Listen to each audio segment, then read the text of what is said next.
Assalamualaikum. Waalaikumsalam warahmatullahi wabarakatuh. Selamat pagi anak-anak. Selamat pagi, Pak. Silakan duduk anak-anak.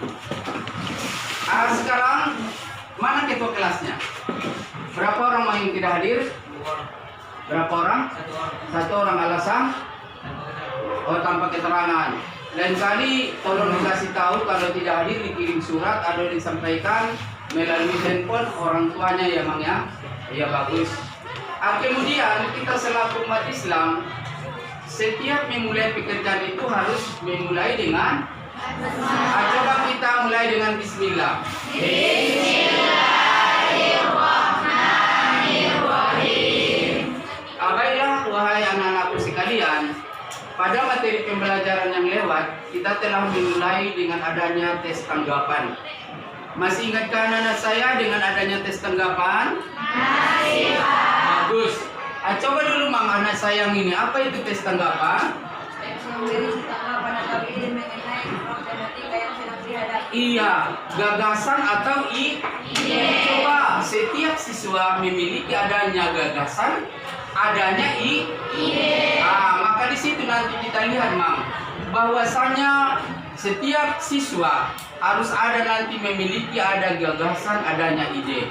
Karena kita nanti mencontohkan daripada tes tanggapan, yaitu seorang siswa yang telah duduk di kelas 9 MTS, dia akan ada ide dan gagasannya memilih SMA atau SMK atau madrasah aliyah. Coba anak-anak saya, kira-kira berapa orang yang memilih SMK? Angkat tangan. SMK. Tentu nanti ada gagasan atau ide dari dari kamu. Yang SMA coba angkat tangan. Bagus, ada 3 orang. Yang madrasah aliyah, man? Banyak juga ya. Berimbang SMK dengan aliyah. Untuk itu, sedikit Bapak kupas bahwasanya apabila kita memilih ke SMA, bahwasanya SMA itu adalah sekolah menengah atas yang berbentuk umum.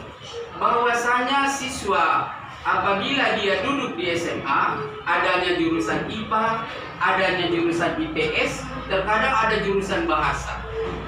Maka siswa tersebut selayaknya dia itu adalah karena berbentuk umum, dia harus melanjut ke perguruan tinggi. Maka kita banding dengan SMK. Kalau seorang siswa yang memilih sesuai dengan ide dan gagasan dari dirinya tadi, bahwa di SMK itu ada spesialis jurusan.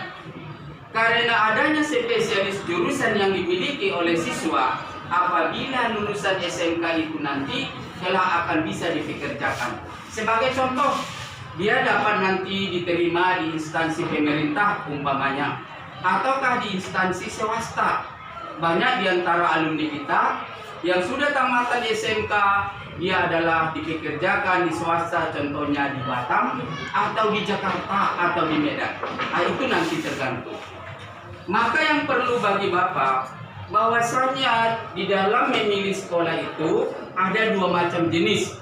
Seorang siswa dapat memberikan pujian, seorang siswa dapat memberikan kritikan. Sebagai contoh pujian, kenapa engkau pilih SMK? Dipujinya, karena saya Pak ingin bahwasanya setelah tamatnya dari SMK saya bisa hidup mandiri.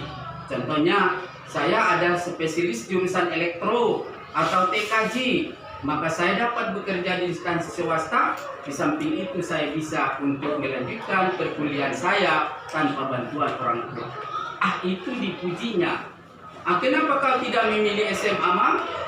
Maka diberikannya kritikan. Karena orang tua saya Pak yang kurang mampu, maka saya nanti seandainya tamat SMA atau aliyah, karena tidak bisa melanjut, terbengkalai Pak, tidak bisa untuk melamar pekerjaan karena terlalu sempit untuk bekerja, tidak ada spesialis jurusan. Itu yang namanya pujian dan kritikan. Ya. Yang Bapak sekarang struktur. Apa yang disebut dengan struktur? Lihat Mam, bacaan yang ada di depan atau di meja kalian. Bahwasanya pilih SMA atau SMK, maka di sana ada struktur. Yang pertama yang disebut dengan evaluasi. Coba lihat, Baca dulu Mang kolom evaluasi mana di situ. Di dalam SMK itu silakan. SMA atau SMK. Bagi kami yang sudah menyelesaikan pendidikan di SMP, mungkin akan mengalami kebingungan dalam memilih sekolah lanjutan antara SMA atau SMK. Kita pilih antara dapat berbagai konsekuensi tertentu yang harus dipertimbangkan. Menentukan pilihan antara SMA atau SMK tentu harus berdasarkan beberapa faktor yang dipertimbangkan. Iya bagus, itulah Mang yang disebut dengan struktur bagian evaluasi. Setelah itu kita mengenal ada evaluasi, maka ketua kelas coba dulu. Apalagi setelah ada evaluasi apa yang struktur kedua? Coba Mang, satu paragraf saja baca deskripsinya. Memilih bersekolah di SMA akan memudahkan kita memasuki suatu perkuliahan, tentu saja sesuai dengan bidang yang kita ambil pada waktu SMA. Iya, satu apa? Dia membentuk gambaran bahwasanya tamatannya itu deskripsi digambarkannya. Kalau tamatan ini seperti ini, tamatan ini seperti ini, itulah dia mendeskripsi. Untuk paragraf terakhir adalah paragraf penegasan. Siapa bendahara kelas? Coba bendahara kelas. Coba baca Mang satu paragraf atau satu alinea tentang penegasan. Melihat beberapa pertimbangan tersebut, lulusan SMK dapat langsung bekerja, tetapi juga dapat kuliah. Hanya saja dalam memilih program studi perguruan tinggi terbatas pada keahlian yang diambil pada waktu SMK. Adapun lulusan SMA dapat memilih kuliah apapun yang kita inginkan, asalkan sesuai dengan jurusan kita ketika di SMA. Bagus. Itulah yang disebut penegasan daripada gagasan yang terdapat pada paragraf yang kamu baca tadi, yang kamu pilih, maka dipertegasnya pada paragraf yang terakhir. Pertama, dinilainya pilih mana. Yang kedua adalah diapakannya, apa tadi? Deskripsi, digambarkannya SMA begini, SMK begini, alia begini. Digambarkannya, baru diberikannya penegasan. Itulah yang harus kita perhatikan. Apabila kita telah duduk di bangku sekolah di kelas 9 MTS, maka kita harus berpikir pilih yang mana sekolah yang akan kita lanjutkan agar kita itu kelak menjadi insan yang berguna baik ya bagi negara maupun bagi agama kita.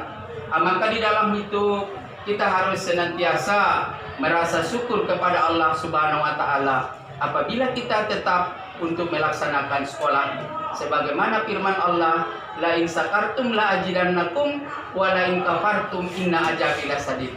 Jika kamu wahai anak-anakku mensyukuri nikmat daripada Allah itu, pasti Allah akan menambah nikmat kepada kamu. Nikmat untuk belajar itu adalah yang dimiliki oleh setiap siswa. Saya kira untuk pembelajaran kita kali ini kita cukupkan. Maka akan kita lanjutkan pada besok hari pada pelajaran yang sama, yaitu kelanjutan daripada tes tanggapan. Demikian, terima kasih. Assalamualaikum warahmatullahi wabarakatuh. Waalaikumsalam warahmatullahi wabarakatuh.